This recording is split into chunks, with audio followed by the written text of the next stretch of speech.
Wala ka asawa? Wala po. Boyfriend? Wala po. Sigurado? Sigurado po. Wala ka live-in partner? Wala po.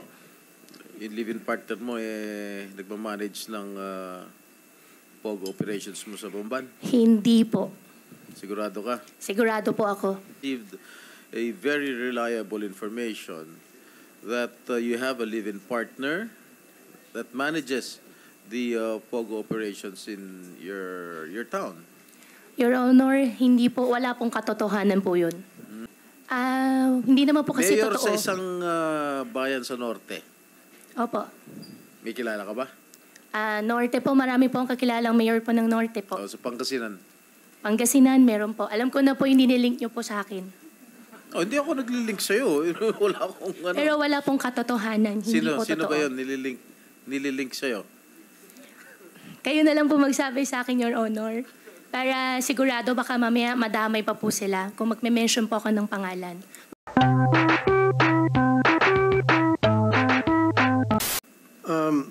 Kasi may nakita ako dito sa kanyang salin na marami siyang dump truck at helicopter. Right? You own this? Wala kang partner dito. Sarili mo ito. Ikaw nagmamayar dito. Nakarehisto sa iyo lahat to. Your Honor, yung dump truck po, napenta ko po siya last year. Yung helicopter po, gagawin ko po sana siyang negosyo. Kasi nagkaroon po... I'm just asking you. Sa akin po. Sa iyo to. Binili mo ito, sarili mo, wala kang partner sa pagbili mo ito. Okay. Yeah. Kasi dito kasi sa yung income tax as mayor, hindi kaya mong bumili nitong mga dump truck at helicopter kasi 500,000 lang ang declared mo na income dito. Tama? Okay. So, siguro, doon sa business mo, nakadeklara to. So, magkano sweldo mo doon sa negosyo? Your Honor, hindi po siya sweldo. Binibigyan po ako ng tatay ko po. In fact, yung helicopter po, partial po ng pinagbayad ko po doon sa helicopter po ay galing po sa tatay ko po. Kaya nga po, lahat ng income mo dapat na pumapasok sa iyo, dapat deklarado sa BIR yan at binabayaran mo ng tax para malalaman kung saan galing yung pera na pinambili mo rito. Kasi right now, I don't see any documentations na ma-justify itong malaking amount na sabi mo wala kang partner, mag-isa ka lang, pangalan mo, na paano mo nabili ito? Saan pera nanggaling to? Siyempre, sabi mo sa negosyo mo. Now, nagbabayad ka ba ng tax doon sa negosyo na pinagkakitaan mo? Meron ba? Madam Chair, pwede ba tayo humingi ng dokumento sa BIR kung meron na para magkaroon siya ng ganung kalaking amount na makabili siya ng dump trucks, 1, 2, 3. Makabili pa siya ng mga motor vehicles and helicopter. Yes, Sen. Rafi. Actually, nandito ang BIR. Millions. Baka gusto nilang sagutin yung tanong, sagutin din yung tanong BIR, ninyo. meron ba tayong, makakuha ba kami ng dokumento pertaining to this na she was able to acquire all these expensive vehicles and of course helicopter? Attorney Tibayan, or yes, please. Good morning po. Yes, we can request that, Madam Chair.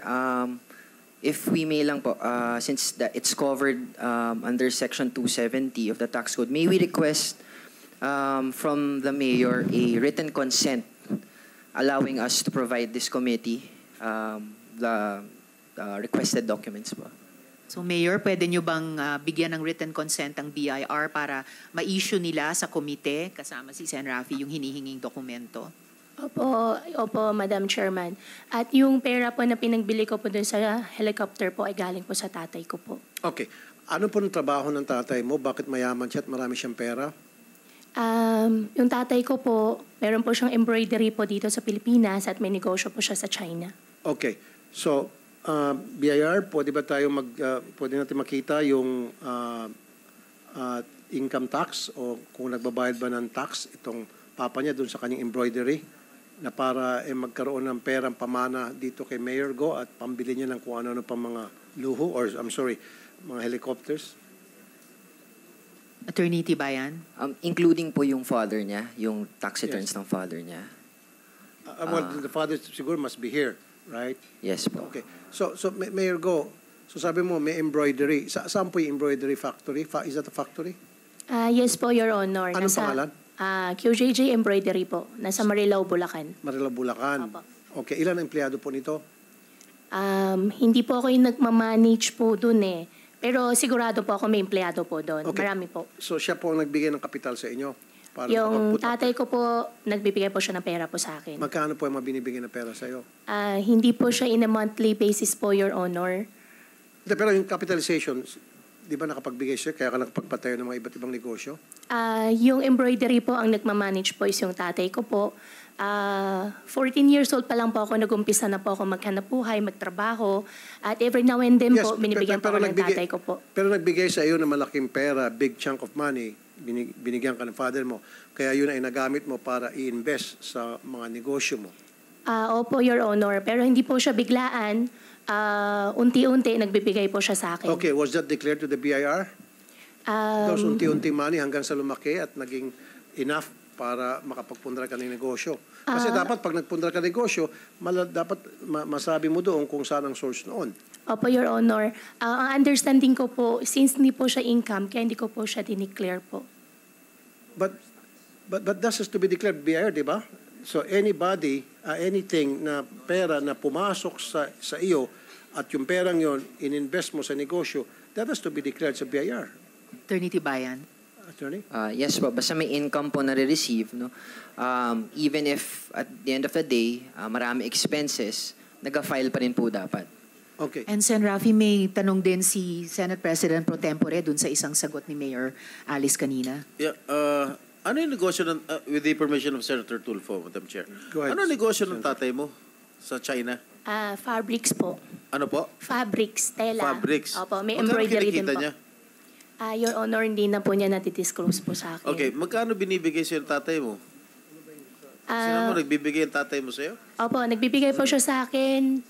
Umpisa po, 14 years old po ako. Every now and then po, nagbibigay po siya sa akin Magkano ng pera. binibigay sa'yo?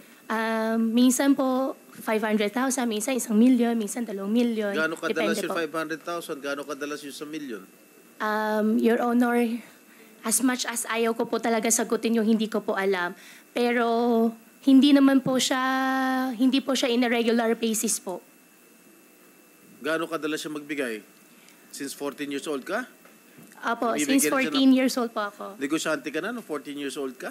14 years old po, nagtatrabaho na po ako sa farm. Oh, so nagbibigay siya ng pera, kalahating milyon, 1 milyon. Saan mo nilalagay ang pera? Sa farm po. In fact nga po, na kwento ko po kay Ma'am Karen kahapon. First time po niya ako pinagawan po ng cheque when I was 17 at natalbugan po ako dahil wala pong pondo, hindi po ako naglagay po ng sufficient. Okay, nasaan ang tatay mo? Ang tatay ko po, nasa ibang bansa po ngayon. Nasaan? Nasa China po. Kailan siya babalik? Siguro mga 1 linggo lang po. Sigurado kong babalik? Every now and then naman po, labas-pasok naman po siya dito sa Pilipinas po. Okay, Mayor, meron lang ako itatanong. Sana sagutin mo ang Opo. buong katotohanan. Sino nag-operate o nagmamanage ng Pogo before you became mayor? Your Honor, ang nag-ooperate, ang nagmamanage po ay yung mga Chinese po. Yung si Shi Chun-chan po na taga Hongsheng at si Wang Jiyang po na taga Baofu po. This is quite personal. Opo. Wala ka asawa? Wala po. Boyfriend? Wala po. Sigurado? Sigurado po. Wala ka live-in partner? Wala po. Yung live-in partner mo, nagmamanage ng Pogo operations mo sa Bomban? Hindi po.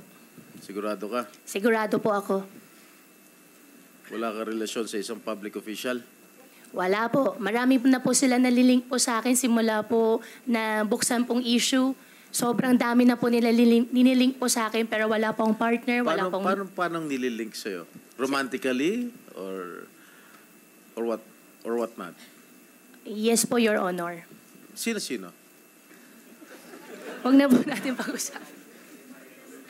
No, because this is not a laughing matter because I have received a very reliable information that you have a live-in partner that manages the POGO operations in your town?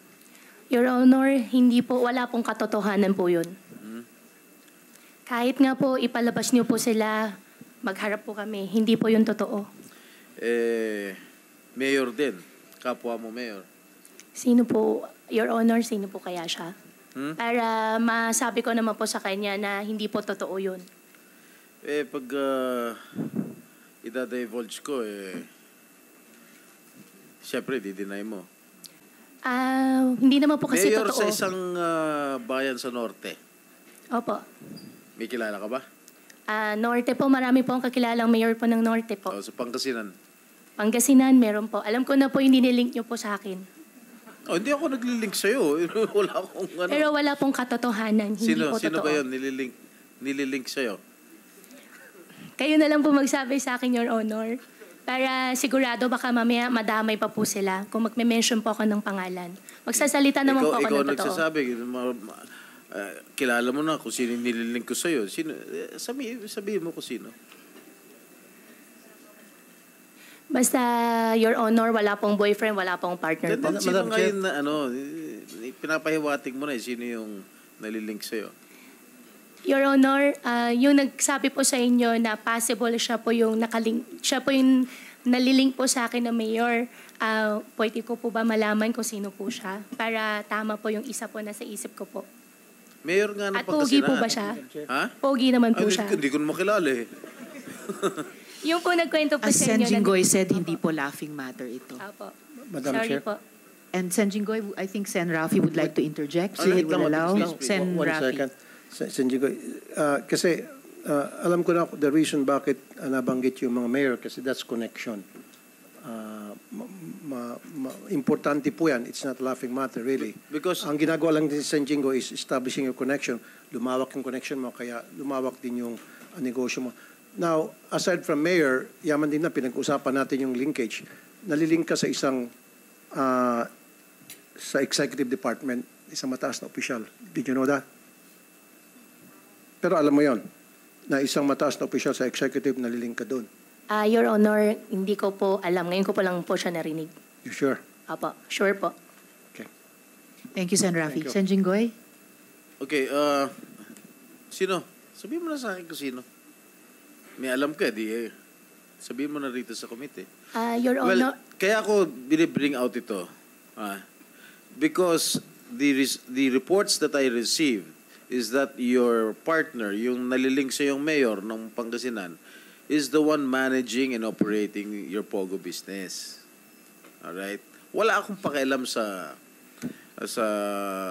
mga relasyon ninyo. I do not care. Kung may relasyon kayo, so be it. Wala akong pakialam.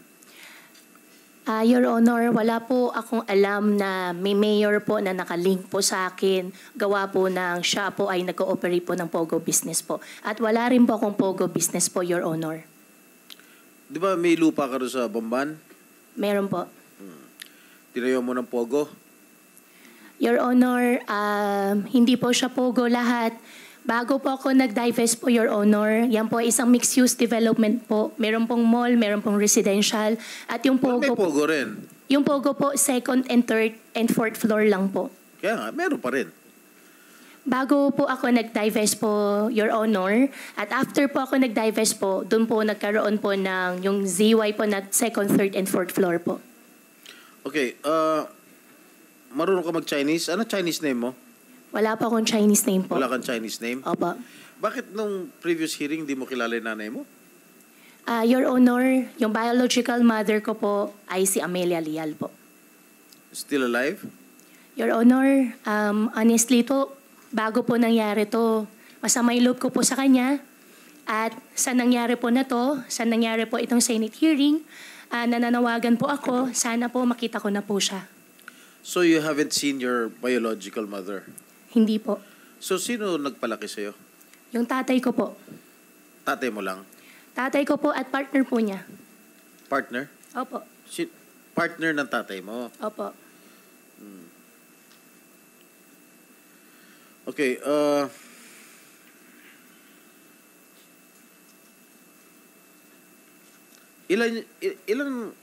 how many motor vehicles do you own?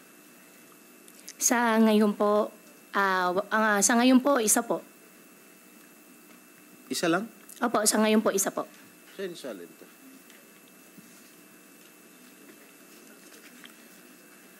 Pero marami kang dump truck. Nasa Yes. pangalan mo lahat.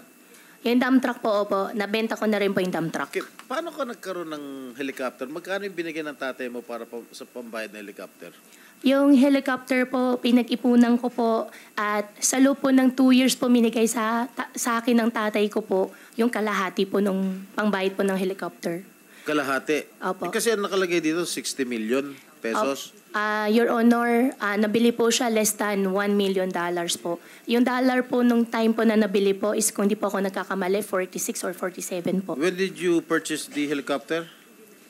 2019 po yata. Kanino niyo pinurchase?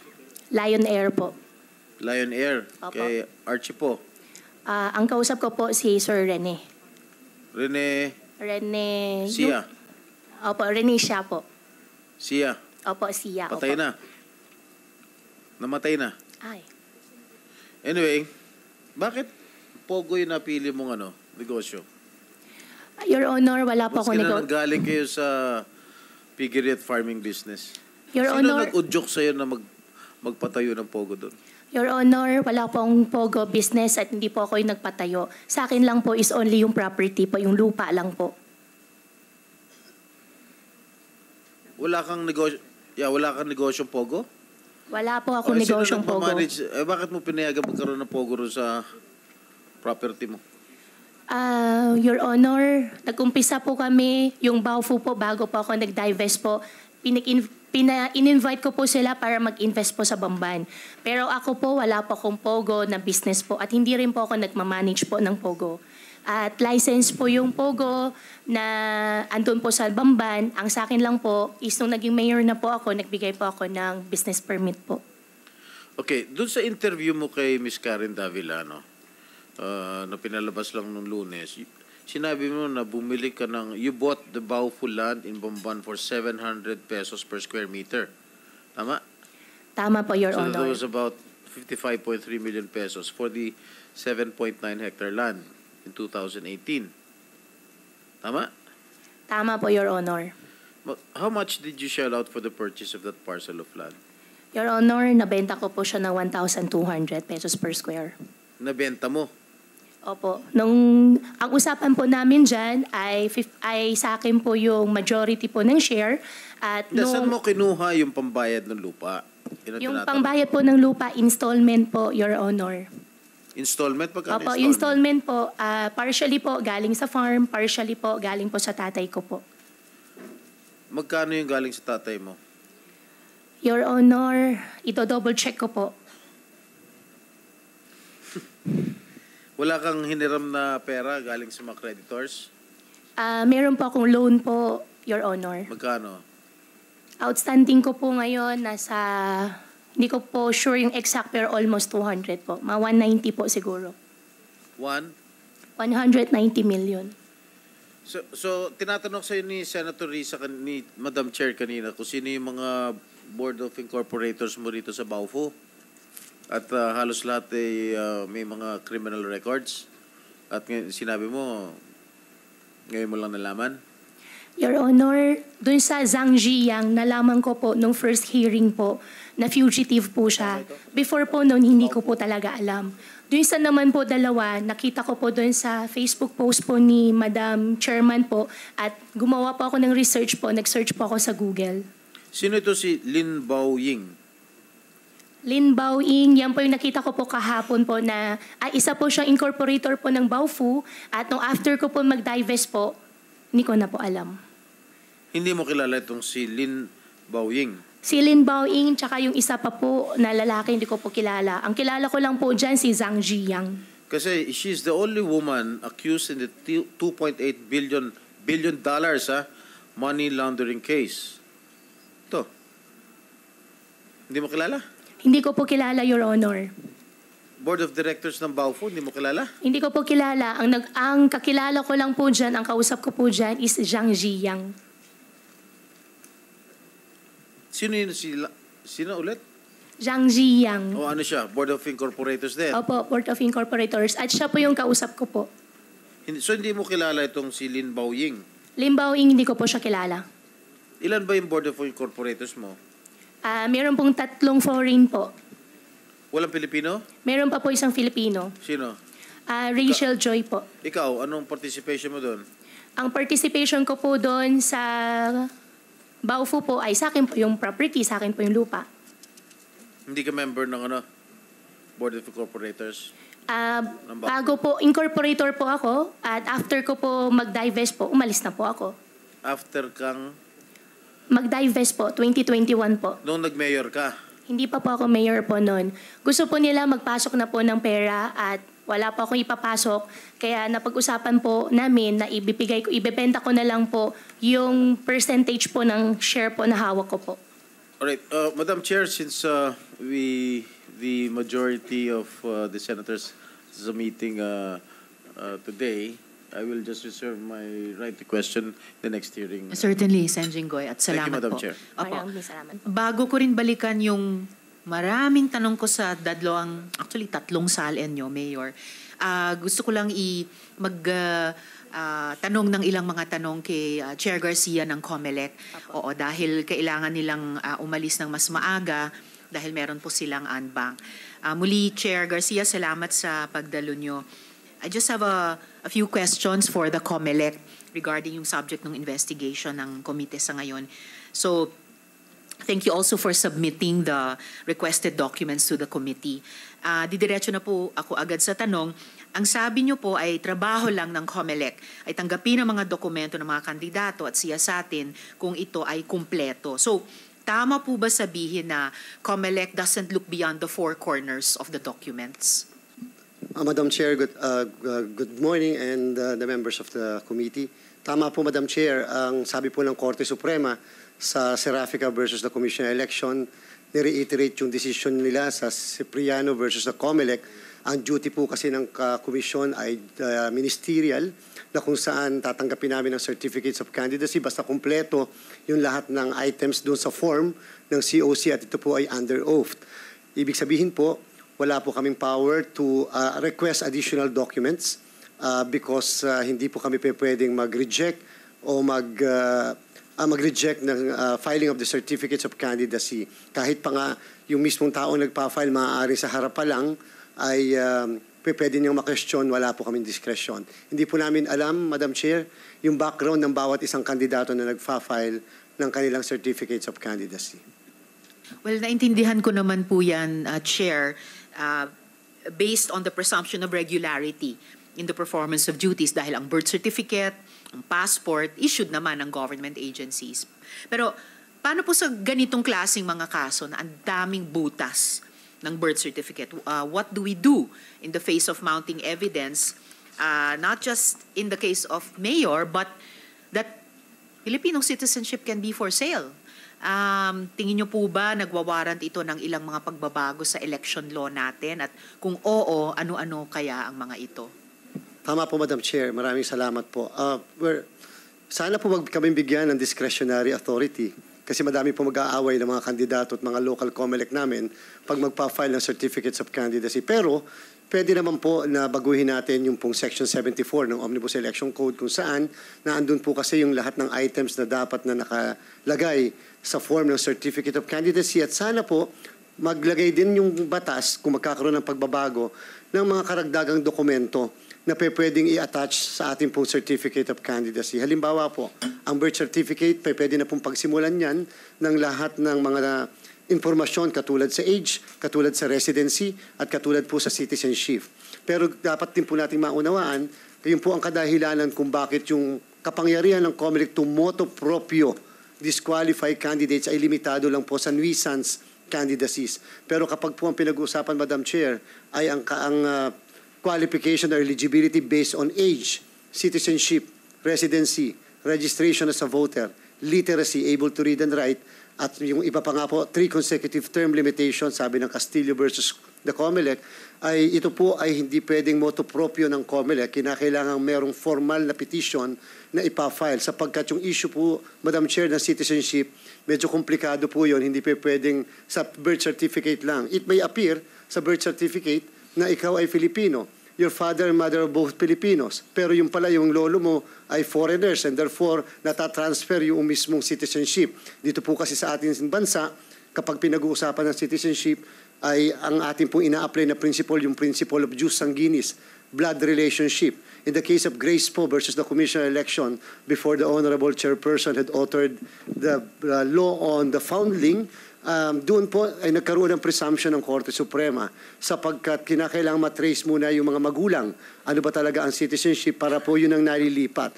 In other jurisdictions, Madam Chair, katulad ng United States, hindi po sila kumikilala ng jus sanguinis principle. Jus soli po sila. Ibig sabihin, place of birth. Kaya mayroong mga ilang Pilipino doon nanganganak sa abroad para po yun ang citizenship. Yun po ang dahilan ng kung bakit complicated yung issue ng citizenship and it will require a formal hearing. Now, ngayon po na-expose itong mga ganitong klaseng bagay, sana po sa ating mga kababayan, ganung hindi pa man nababago yung batas, dapat po we have to be very vigilant. We have to file petition to disqualify and or cancel candidacy. For information, Madam Chair and the members of the committee, pag po kasi age, citizenship, residency, registration as a voter, and literacy, hindi po siya disqualification petition. Siya po ay proper ground for a petition to deny due course and or cancel candidacy under Section 78 in relation to Section 74 of the Omnibus Election Code. Meaning, pag kinancel po namin ang inyong candidacy, you cannot be substituted because as if you did not become a candidate. Yun po yung, kaya po sana po aware tayo dahil may period po yung filing ng mga ganitong klaseng petition. Ito po ay pwede lang i-file within 25 days after the date of the filing of the candidacy. Failure to file within that period, wala na pong jurisdiction ang Commission on Election. Maraming salamat, Chair. And very well noted din yung dahil in aid of legislation, yung investigasyon, pati yung mga payo nyo na pwede namin pag-aralan, mga pag-amyenda, particular sa sections 74 at 78 ng Omnibus Election Code. At kung mapatunayan na yung birth certificate ni Mayor and kung mapatunayan na she is not in fact a Filipino citizen, ano po yung magiging pananagutan niya? Kung sakali po, Madam Chair, na magpapile muli ng Certificate of Candidacy at a formal petition will be filed, remember po, katulad na nabanggit ko, ito po hindi ground for disqualification, ground po ito ng cancellation of candidacy. Ang basis po ng cancellation ng candidacy ay misrepresentation. And misrepresentation is an election offense punishable by 3 to 6 years imprisonment. And at the same time, since ang certificate of candidacy po ay under oath, it can still be, the person can likewise be liable for perjury, Madam Chair. And kung masakali ma-convict, perpetual disqualification to hold public office. And huling tanong mula sa akin at this point, Chair, kung siya po ay matanggal sa pwesto, just for the sake of our listening and viewing public, sino po yung aakyat? Yung natalo po ba na kandidato o yung kanyang vice mayor? Kung sakali po, Madam Chair, na nakapag-file ang isang registered voter bago mag-eleksyon during the period na binabanggit ko ng cancellation of candidacy, kahit po yung kandidato ay nanalo, the COMELEC retains jurisdiction, and if later on, kahit siya ay public official na elective at we found out na talagang nagsinungaling o nagkaroon ng misrepresentation, canceled ang candidacy, naging final ang kanyang ang cancellation ng candidacy, ang uupo po ay ang second placer. Because according to the Supreme Court, as if hindi siya naging kandidato, yan po yung kaso doon sa Lucy Torres case. Ngayon po, Madam Chair, kung hindi po walang na-file, katulad po sa kasalukuyang pangyayari, walang na-file na kaso sa COMELEC, na cancellation of candidacy. Subalit, kung later on magkaroon ng isang kaso, halimbawa petition for co-warranto na pwedeng ma-file ng opisina ng Solicitor General, then in that case, at magkaroon po, matanggal, the rule on succession shall be applicable. Vice Mayor po yung uupo kung sakali po. Maraming salamat, Chair. So, depende sa gagamiting proseso yung magiging outcome para sa bayan ng Bamban kung sakali. those are all the chair's questions for the good COMELEC chair. Unless may tanong yung mga colleagues ko, then we will excuse the good chair. Yeah, Sen Sherwin. Chair, no, wala. Wala po. Madam Chair, isa lang. Sen Jinggoy. Thank you, Madam Chair. Mayor, nung ni-raid yung negosyo mong Pogo doon sa lugar mo, sino yung local official na nagsalba sa'yo, na tumulong sa'yo? Your Honor, hindi ko po siya negosyo. Wala po ako negosyo po na whatever. Pogo. Nung ni-raid, sino yung tumulong sa'yo ron? Yung na-rate po, Yung local official. Sen Jinggoy, kung wala na po tayong tanong kay Chair Garcia, wala na. i-excuse na po ng komite. At maraming salamat po sa inyong pagdalo. Mayor Guo, please proceed to answer the question of Sen Jinggoy. opo, Sen Jinggoy, yung nakaraan po na March po. Yeah. Dalawang raid. Wala naman, Parang sumaklolo. wala naman po. Wala local official, yung mayor ng Pangasinan. Wala po. Sigurado ka, ha? Sigurado po ako. Wala kang relasyon, ha? Wala po akong boyfriend, wala po akong asawa, wala po akong karelasyon. Hindi. Pero meron ka naging boyfriend na mayor before? Wala po ako naging boyfriend na mayor. Sige. Panindigan mo yan, ha? Opo. Dahil meron akong testigo na makakapagpatunay na yung karelasyon ay nagmamanage at nagmamanage ng negosyo ng Pogo ron sa lugar mo. Opo, sige po. Salamat, Sen Jinggoy. So, bago lang yung mga tanong ko tungkol sa tatlong SALN ninyo, nabanggit nyo kanina, Mayor, na 17 years old kayo unang pinapirma ng tatay nyo ng cheque. Menor de edad pa po, bakit po kayo pinapapirma ng cheque noon? Your Honor, gusto po ako turuan po ng tatay ko mag-manage po ng negosyo.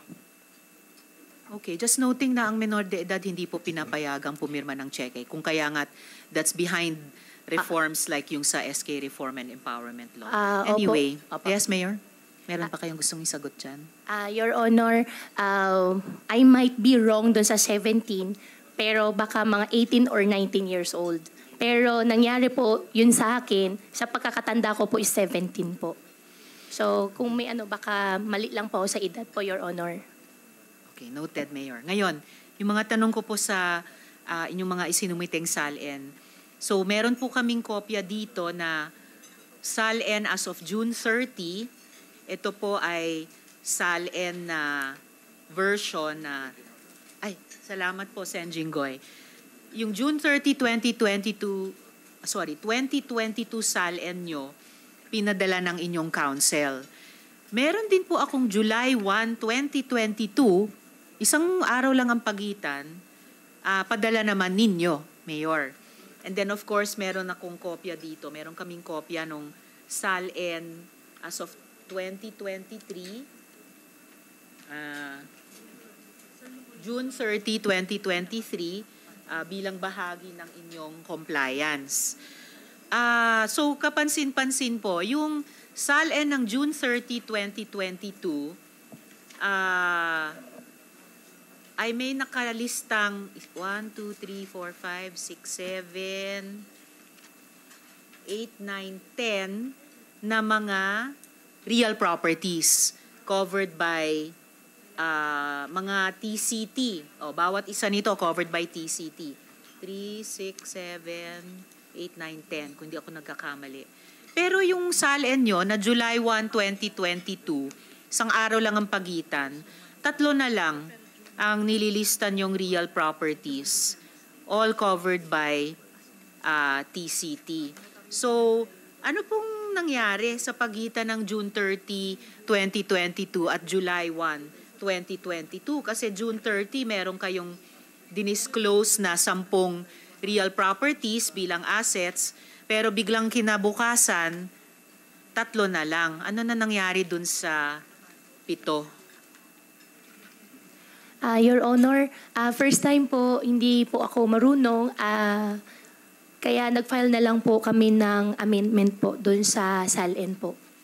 Anong hindi nyo alam dun sa 7 real properties na dinisclose nyo nung June 30 SALN pero hindi nyo na dinisclose noong June 30? June 30. Ito po yung June 30. Your Honor, one moment po ha.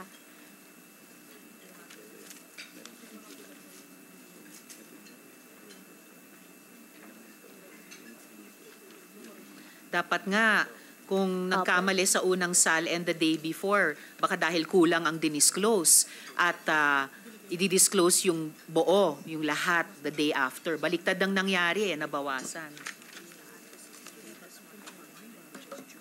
Okay.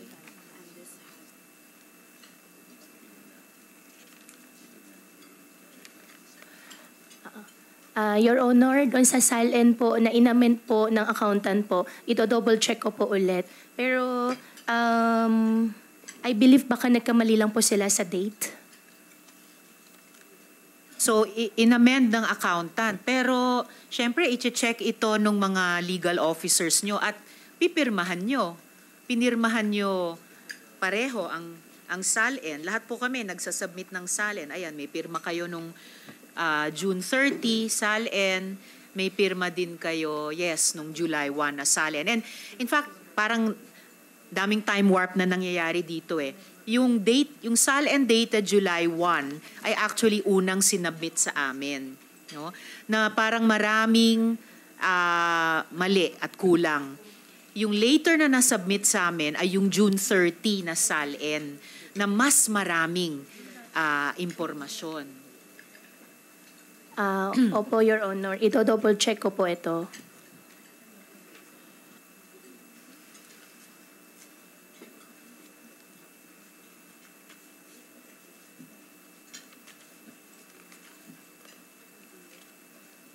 So during this hearing, Mayor, hihintayin po ng komite yung sagot ninyo galing sa inyong Council po. sino yung sinabi niyo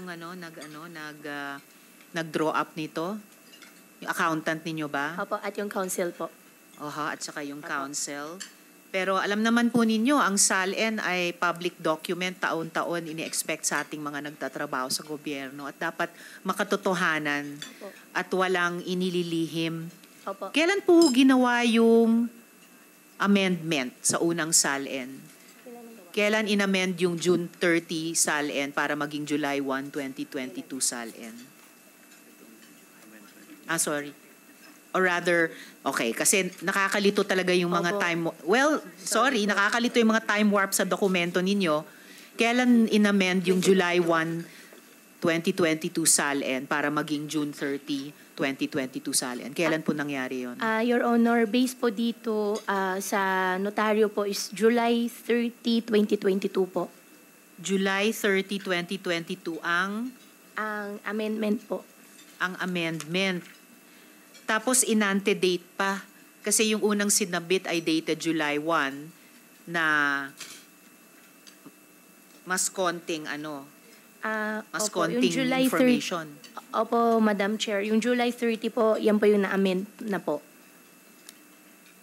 Wala kaming hawak na SALN July 30. Ang sinasabi nyo ba ay inamend nung Opo, July 30? Inamend po ng July 30 po, Madam Chair. Pero inante-date na as of July 1. Tapos sa 10 unang dinisclose na real properties under assets, naging 3 na lang. Bakit ganon? Or subject yun ng isasagot nyo mula sa inyong accountant at saka inyong counsel? Opo, Madam Chair. Kailangan sagutin kasi weird Opo. talaga eh. As in very, very weird.